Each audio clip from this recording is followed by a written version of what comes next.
Cool, cool. I don't know. I'm gonna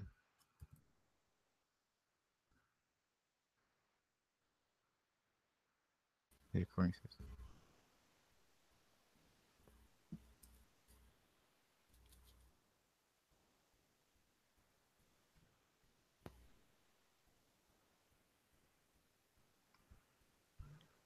Yo, okay. We're live. Oh, it's lit. Okay.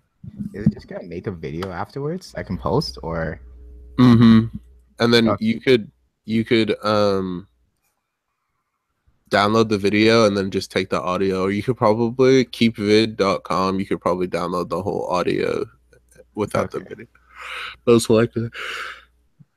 I'm gonna That tweet was it. like a major key back in the day. That's how I used to get music. Yeah. No lie. Nobody sue me. I buy my music now, Apple Music, all of that. And I So only use Apple Music. It's for everyone live. it's crazy. I got them all. Those are business expenses. Another major key. Oh, actually, that's smart. hmm Mm, can I watch myself live? Yeah. I don't. I mean, let me see if I can get to the. Oh shit, I can watch you. I can see you. hmm I don't know where the links are though, but yeah, you'll have it on your YouTube account for sure. Yeah, I can see you right now. I actually don't know how this is going. Okay. Uh, everything good on your side? Yeah, I can hear you. Everything is solid. Yeah. Even if this ends up fucking up, at least I have a live stream to document it. Yeah, exactly. Um, should be good. Yeah. Channels. Just let me quit GarageBand because I obviously don't need this shit anymore. Yeah. So we have no viewers, but welcome to This for Everyone, the podcast with the most technical difficulties as of recent, the most hiatuses as of recent, and the most unprofessional hosts as of recent. I'm here today with a very special guest. Go ahead and introduce yourself. My name is Gideon Jr. I am from Cypress, Texas. It's suburban Houston, the Northwest. I am a creative director, in quotes. Shout out Virgil Abloh for the quotes. Everybody's putting things in quotes now. I'm a ceramicist, a designer, web developer. I can cook. I can take photos. I could probably make clothes. I haven't sewn in a really long time. I pretty much can learn anything. Super autodidactic. I studied at Austin College in Sherman, Texas. Go Roos. Um, I studied art and popular cultural anthropology. So yeah, I like doing stuff, making stuff, anything uh, that goes against the grain. Not really a 9 to 5er. It's annoying. So Gideon is basically your quintessential Renaissance man. If you haven't picked up on it already, if I've been looking through your content, and the thing that really the question that's really stuck out to me is how did you get into everything that you do, because you do so much. Because your three main things are like you're a ceramicist, hmm you're a designer, and you're a developer, right? Yeah. So how do you get into those three mediums specifically? So it's literally in that order. So I had been working in clay since I was about 12. Whew. So it's been 12 years. Um, but like professionally, it's only been maybe like 4 or 5. Like I didn't start selling work for real, like and made money um until my sophomore year of college. So that was 3.5, 4 years ago, however long, because it took me a little while to finish. I transferred, blah blah blah.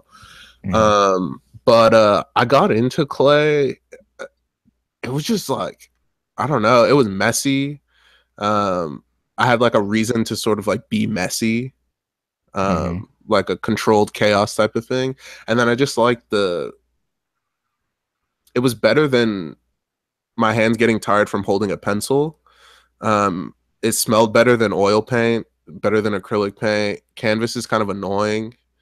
And it was just sort of like this really crazy process because you have to make something, then it has to dry, then you have to fire it, then you have to glaze it, then you have to fire it again. So the whole process was just really, really a lot of fun for me because it was so extensive. And then I started finding the same sort of extensive process and design. So that came second, really. And that was whenever I got towards my sophomore year as well in college. I had opened up Photoshop because I needed to do like this logo design for this like event for a nonprofit, the Heat Establishment. Because one of my friends had started the second chapter at Austin College, and so we did this thing called a Walk for Water, and I needed to make a logo, and I was like, well, I'm not gonna wait to try to find somebody. Maybe I can just teach myself how to use Photoshop. And then that was whenever Photoshop was doing like this is kind of crazy, but I was in college, and everybody knows like college students like bank accounts work a certain way. So like I wanted to teach myself how to, and we had a lot of time before I needed the logo done. So I wanted to teach myself like how to use the program before I tried to make something. But being in college, like I couldn't do that in the 30-day like free trial. Mm-hmm. So I was just using like everyone's email address to get like a 30-day free trial. So I had like Photoshop for like 6 months off of like 6 email addresses from friends. And that was like just before like the whole Creative Cloud thing started. And so I like taught myself Photoshop then. And then I realized that there were more programs, and I just started like learning the programs, and I started realizing that like, especially with the Adobe Creative Suite, most of the like they all have like the same, I wouldn't say the programs are all the same, but the workflow is very similar. Mm-hmm. And so it became like easier and easier to sort of learn. And then once I did that, I was just kind of, I don't know, I was just kind of interested in teaching myself how to do things. And my mentor from school, Mark Monroe, super cool guy. We used to butt heads pretty much every day. You expect us to be in a fight. He used to just, because I'm like, if I don't know, I didn't learn how to work in certain environments, no matter what. Like it had to be perfect. Like if I came to class and someone that like, I don't know, that like night before I got into a fight with, like verbal fight, not physical fight, you know, love, peace, love, all of that. But like I couldn't work if there was like people I didn't like in the room. Like I would come to class and look at them and be like, nah, not today, and like leave. And he just sat me down one day. He was like, you can literally teach yourself how to do anything. I've seen it happen. So like, just put your mind to it and start working on stuff. And so after that, and after learning like, you know, the Creative Suite and design and stuff like that, I started like really wondering about, like, how do I display all my work? Like I need a portfolio for all this. And so there's this thing at Austin College called Jan Term. This is going somewhere, I swear. It's a long-winded explanation for how I got into web development. So design was just like, I needed a logo and I figured it out and I started learning the Creative Suite. But development at my school, we have this thing called Jan Term. And so for the month of January, you only take one class and you go to that class like every day. Yeah, it's okay. So this is like a really wild sidebar. So for Jan Term, there's like a lot of options. Like a lot of people go abroad. So like I have homies who went to like Chile, people who went to like I had teammates that went to Scotland, people who go to Spain, blah blah blah. And then you have like the ones that are like at the school. And so my freshman year, I took this one. It's called Wild About Animals. So far, shouts out Renee Countryman. She's super cool. And it was like an animal psychology thing. And so we just like dipped out to the zoo every weekend, like the zoos, like within like, you know, 3 hours of the school. So it was like Dallas Zoo. We went to the Tyler Zoo and then the Fort Worth Zoo, and we just like study animal behavior. But like, I was in college and I got to go to the zoo every weekend. Like it was so dope. And so my senior year, there was this Jan term called How the Web Works. And when I read the course description, it was so fire. I was like, oh, I'm going to get to learn how to make a website. It's lit. Like this is exactly what I wanted to do.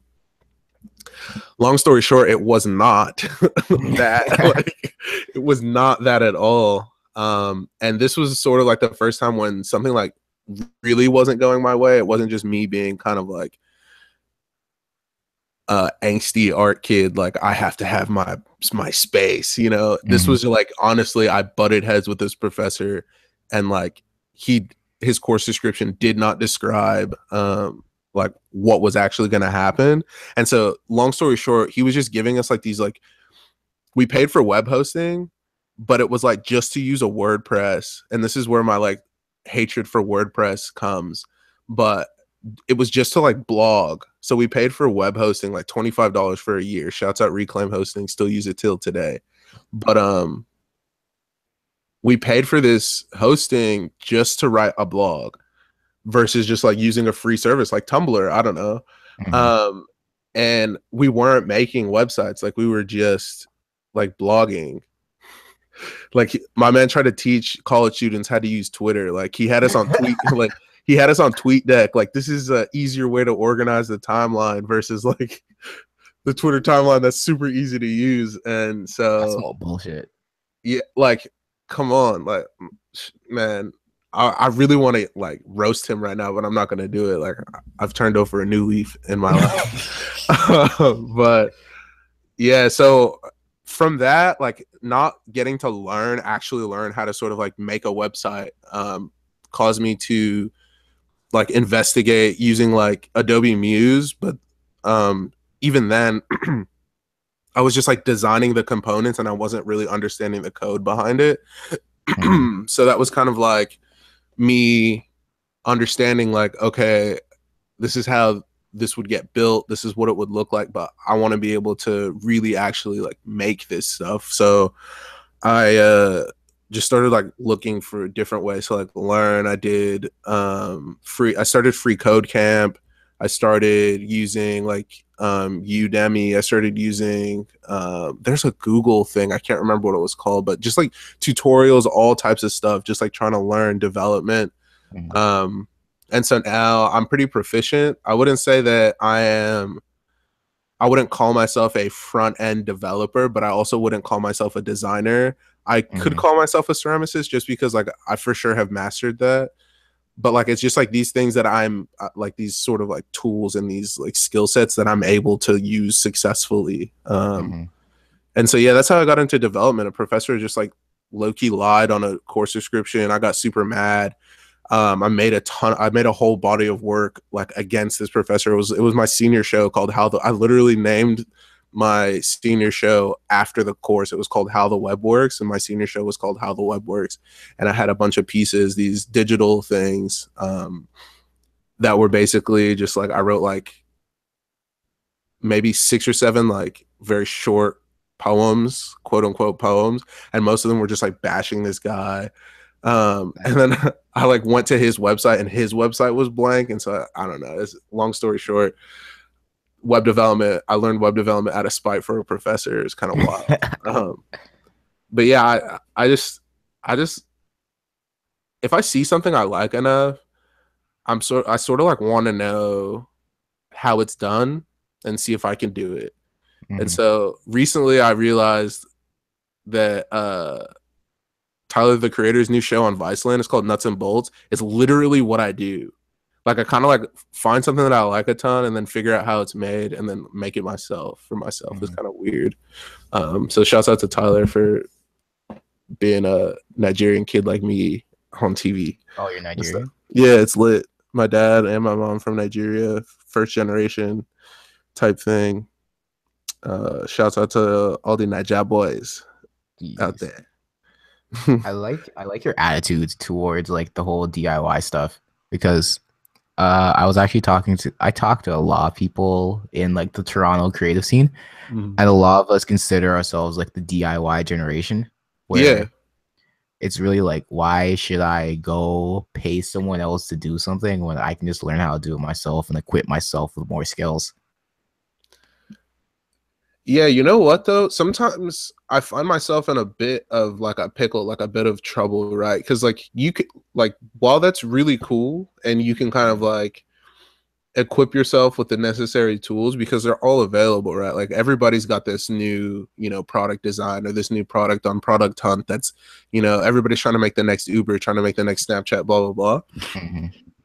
for people to have the tools, but sometimes it's better to just pay somebody to do what you need. Yeah. I think you gotta draw the contrast there where it's like there's certain people where like you, I feel like you're the type of person where you learn stuff and you're the person that people should pay. Yeah, in a way, yeah, but there's certain things that I would prefer. Someone Like, else okay, to. so like, yeah, so like, personally, I don't. It's not that I don't like doing this, but personally, like, I wouldn't say that I want to do cover art, right? Like, I don't want to Mm-hmm. really make many covers for people for their music, just because first of all that scene is sort of like super saturated, but then also I have like a few friends and one friend in particular who's very good at it. Like that is what Mm-hmm. he like he could get better with design as a whole, being able to sort of design all things, but with covers he's got a very his name's Khalil Smith. Shouts out to Khalil. He used to go by Amaru, but we had a talk about that a while ago that he should just use his name. But he's very good with cover art. And so there's I mean I've done like a few, but there's a lot where I'm just like people will ask and I'll be like, no, go to him Mm-hmm. because this is what he like enjoys doing and this is something that he's very very good at. So I think it might be just like yeah, there's times where, you know, I'll prefer to like do it myself, but I think that being sort of like being part of like a DIY generation has its faults because if everyone's DIY then like What you see happens what to I'm the saying? Like freelancers? yeah, exactly. Yeah. It's like freelancing sort of becomes the business, but most people aren't really, you know, doing freelance in terms of like a way to better themselves. It's just you end up doing the same as I think you would be doing if you worked a job, you know, doing a bunch of work and waiting to get paid. And it's like project by Mm-hmm. project versus, you know, setting yourself up for, you know, really, really high rewards and success. I don't know if that makes sense, but it's Yeah. just kind of like, yeah. It's kind of like if you went back like 60 years, it's like fixing your own car where like a lot of these guys it was like, oh yeah, like you should be able to fix your own car. Yeah. But like at the same time, it's like when it comes to like the real issues, you go like the mechanic that you really trust to go fix your car for you. Yeah, yeah, exactly. That's kind of crazy. I've my dad's an automotive engineer, so like that example like hits the nail on the head, no lie. Because like there's times where like I'll know sort of what's wrong, but it's better for him to just look at it, you know, Mm-hmm. like just from what he's taught me. But like there's nothing like having somebody who's sort of like a master or like an expert at what they do to do what you need, you know. I mean, there's only so much you can do.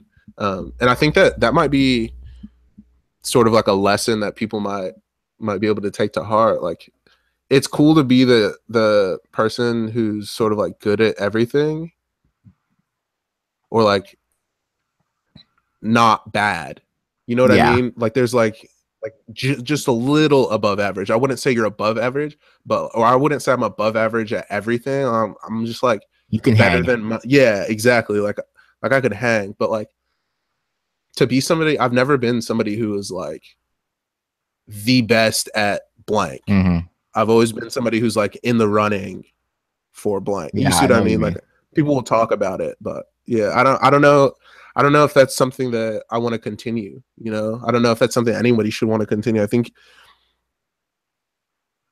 you should have something that is, you know, your best thing and then definitely like be well rounded, of course, but I don't know Mm-hmm. about being like sort of like I can do this myself no matter what.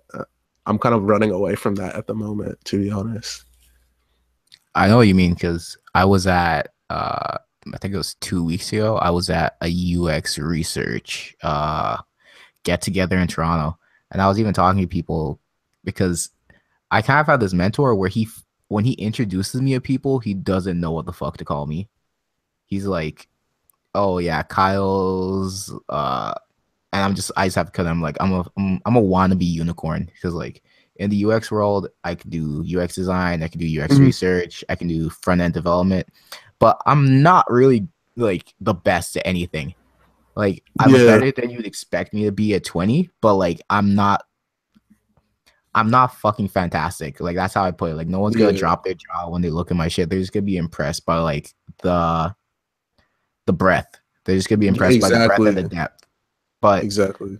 I was even talking to someone. I was like, because there was this kid that I met where he was just wrapping up like a UX research internship, and I was like, yeah, I wish I was like you because you got to learn how to do something like the right way, and you only know one thing, and you learn from some of the best.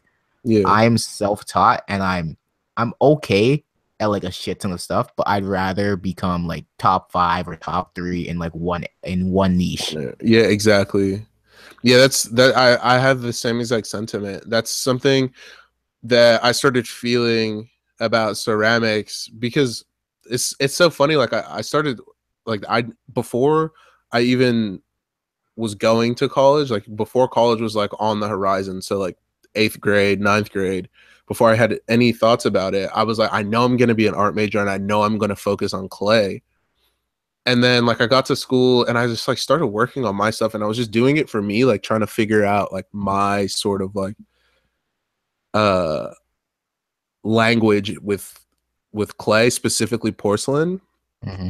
And then I didn't actually learn how to use the potter's wheel until maybe the second semester of my freshman year. Maybe it was sophomore year. I can't really remember. But I wasn't really like documenting any of my work. Like I was just sort of like doing it and getting better and better at it and then selling it when I could. And then I don't remember what happened, but one day I just like went there and I started working and I made a ton of stuff and it all turned out really great. And I finally put it on the internet. I think it was like the first time I'd ever put it up and it was like on Tumblr first. Um, and if anybody's ever seen my Tumblr, like it's crazy. I have so much I stuff, but have. it's like I used to like really, really go wild with my Tumblr, but it's not really a secret. Like it's on the internet, but I don't really talk about it much anymore. Excuse me. But so now ceramicists are some of like the most followed people on Instagram right now, like Oh Tortoise yeah. Copenhagen. Like everybody loves watching these people like throw on the wheel. And I'm thinking in my brain, like, man, if I had just not learned design and not learned any web development and just stuck to clay, like maybe I'd be like this superstar ceramicist for Instagram right now. Like I think I tweeted it out. It might still be in my tweets. Was like, I'm looking for other ceramicists who are like listening to Bad and Bougie. Like, it's like, oh, you know what I mean? Like, there's like these ceramicists and they're sort of like very elaborate with their methods. You know, if you've seen like the Tortoise videos, like he's very, very eloquent, very poetic with what he does. But like for me, like in the studio when I'm working, like I was listening to like Kanye's whole discography really, really loud around like my mentor Mark Monroe. He's like this like I think he's like 50 something year old like white guy from Victoria, Texas. Like and so like I'm like banging like Kanye West and Kendrick Lamar, Kid Cudi, all this like rap music and like throwing these like porcelain objects. And it was just kind of like I felt like I was a one and only and I never really like honed in on that. So I think that that's kind of like what we were talking about in terms of like being good at that one thing. I think it's just like it's not enticing enough at Mhm. that moment. It's like you're You working want to on the try new stuff. stuff. Yeah, and you're like, oh, I just want to do something new. And then so and so will do something wild on the internet and it'll explode. And you're like, but I can I was, like I was doing that too. I was already doing that. Mhm. And you kind of just get into this like habit of like, okay, whatever, I'm just gonna keep doing what I'm doing. And then you look back and it's like if I had just stuck to doing clay, like I would have been, on top. I don't know. I just think it's very interesting though that you brought up the whole DIY idea because I was thinking about that like last week, about how many people I know right now that are just kind of like doing it for themselves, especially Oh, people like Noah and all those guys. So wild. yeah, like I consider myself DIY mostly because like I'm broke. Yeah, I So I feel. don't pay people. I'm not gonna pay someone to do like my design shit for this for everyone. Yeah, Like I taught myself minimal Photoshop to make the shitty designs that I have so far. yeah, But I pay people get mixed sometimes. Like shout out to Will from Cleveland. I pay him to get Oh hell yeah, wicks. we'll see. Yeah. Shouts out, we'll see. He's the man. Yeah. I got him to save my last episode with Lena.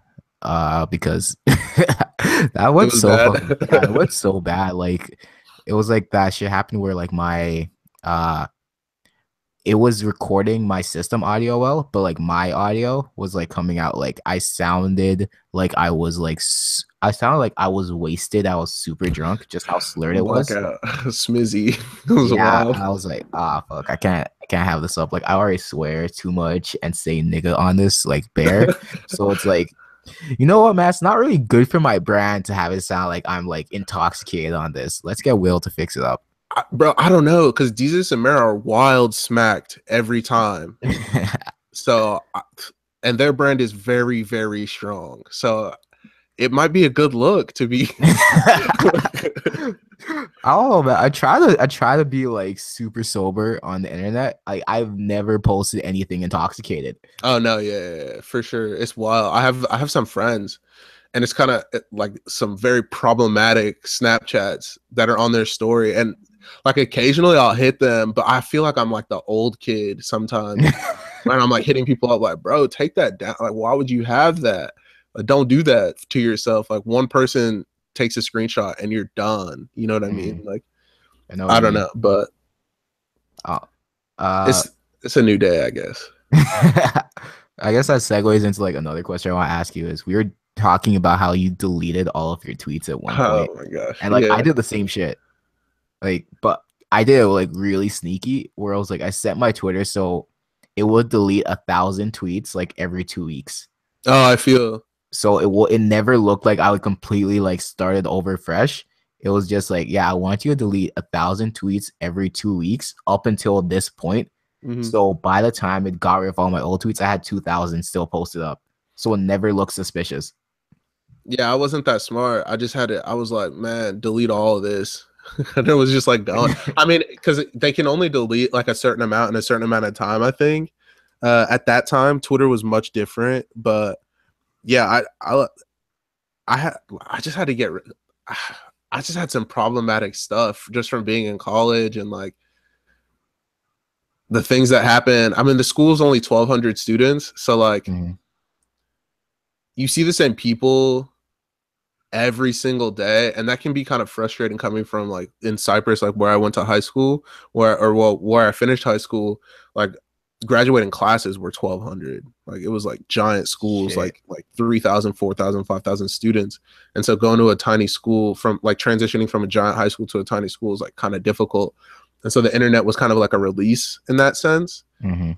But like sometimes you get that stuff out, but it's got to get erased also. It would have been better to just say out loud and not on the internet. So you just kind of have to get rid of that to start fresh and be like an adult, you know. It was just I had to do it.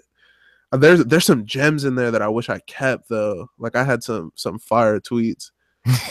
I know what Like you mean. yeah, there were some ones that man, I wish I, because there was some like stuff that has like resurfaced and I'm like, dang, like I had one of those. But the thing that I'm actually the most upset about that's gone forever now are my Vines.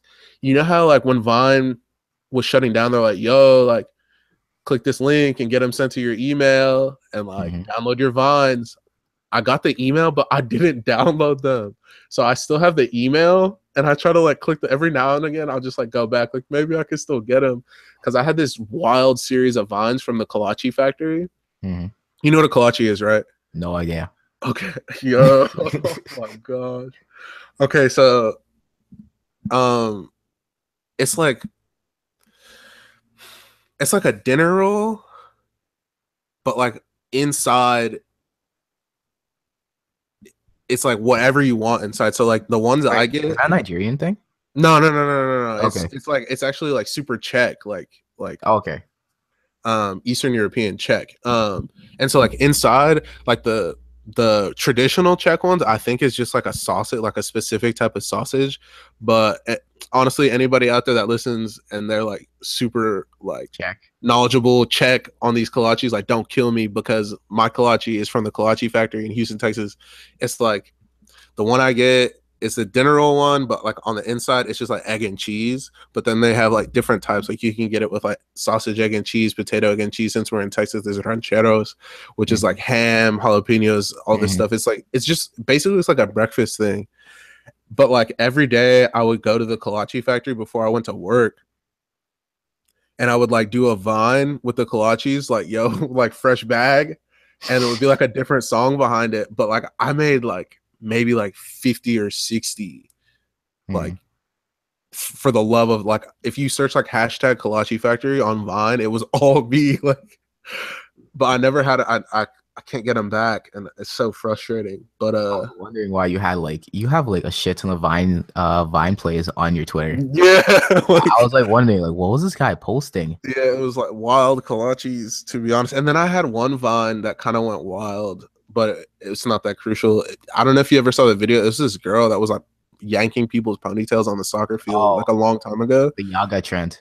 Yeah, that's exactly what I did. But I did it with like this video. That girl, I can't remember her name, but she was a college soccer player. But she was like feisty center back that was like pulling girls' ponytails and like punching girls in the back. And so I was like shouting Yaga every time she did it. And then that Mhm. went kind of crazy. I think that might be why I had so many plays. I But think I actually saw that. you might have done, to be Yeah, honest. I probably would have because like the Yaga thing was huge in Toronto. Really? Like it was dumb. Like it was Like, at I was in high school and it was like it was a problem because I went to a Catholic school and they weren't having it. oh no. Hey, could they still hit you like with the wild ruler smacks? Like they still Not had this thing. it wasn't that bad. It was just like I know my thing was when I started high school, the first 2 years I had like a chill principal, like he was cool. Like if he caught you with like let's say like one of my friends, he was like this super hood nigga. Like he was like he's like on house arrest right now. Oh But wow. it was like he was in grade 10 and my principal caught him with he caught him with some backwoods and some weed. And it Oh was like wow. he was like, I'm gonna he just took the backwoods from him because he's like, oh yeah, you aren't 19, you aren't supposed to have these here. But he left him with the weed, he never got suspended or anything. He was just like, yeah, just don't get caught again. And this is like Dang. my principal catching him. So I was like, Dang. but Shouts then out to that principal for not being too wild about it. yeah, Like because not his whole being thing was like, yo, it's weed. Like I'm not gonna try to ruin a kid's life over like a weed. fucking plant. Yeah, I feel it's crazy. But then my last 2 years of high school, my principal was on some wild shit. Like he was dead ass just trying to get rid of like every kid from like low income housing and like basically every black kid to the point where like my high school looks completely different now. Man, that's wild. Yeah, I like I went to high school in Texas, so like I mean it was probably around this it was kind of like sort of the opposite, right? Like the administration like knew the sports teams needed the black kids pretty much. Oh yeah, that's the same shit that happened. It Like was like my basketball team, they jumped a kid. Actually, I won't want to say they jumped a kid, but like they were in the locker room while kid got like his ass beat. yeah, and it was just kind of like yeah, I've seen some pretty like kids get just like slaps on the wrist for like solid crimes. Like Mm-hmm. this is just criminal activity, but I mean, at the end of the day, like it's like you said, like you're not trying like nobody really wants to ruin a kid's life at the end of the day. This Like principal, my last 2 years, he did. he was just about it. Yeah, I don't know. Yeah, like luckily enough, like I went to public school, public high school, all like every I went to two high schools because I like lived in Cincinnati Mm. and then I moved to Houston. Um, but like at both of those schools, they were public schools, and so like it was really about like the school. I guess the education was like important, but at the end of the day, they need these sports teams to like say that these kids are going to college. You know what I mean? Mhm. Like that's really like kids. I'm sorry, but like kids in high school that like focus on academics just so they can get into a college. Nah, bro. Unless you're going into a profession that you really need college. I'm sorry, but if you're trying that hard, like I was that kid. I fucking regret it. yeah, you see what I mean though? Like it's Yeah. not fun. Like I'm not saying I did poorly in high school. I can't remember honestly. I did pretty well for myself only had to take the SAT once, ACT once, blah blah blah. Mhm. But I never stressed over anything in high school in terms of academics. That kind of kicked me whenever I got to college because I had to like up my work ethic. Like by the time I got to college, I felt like I could tell I was like lazier than most people. But then again, I started learning like quicker. I don't know, but there were people who were stressed in high school, like stressed, and I never understood it because like when you get to a test, it's like, were you in class? Yes. Okay, so what are you stressed about? Like you were That was there, dead right? ass me. That was dead ass me. Like I picked up smoking in high On the school. That's test. how bad Oh it my god. was. Oh man, that's wild. Yeah. I just Dan, did your school have like the kids who would like go and like hide and smoke cigs like I at was that kid. oh fire. That's Well, wild. I was really hiding because like I remember my grade 12 philosophy teacher, she caught me like okay, because the thing in my school was even though it was a Catholic school, it was like once okay, because cigarettes in Canada, Mm-hmm. it's like you're allowed to smoke from the time you're 16, but you can't buy them until you're 19.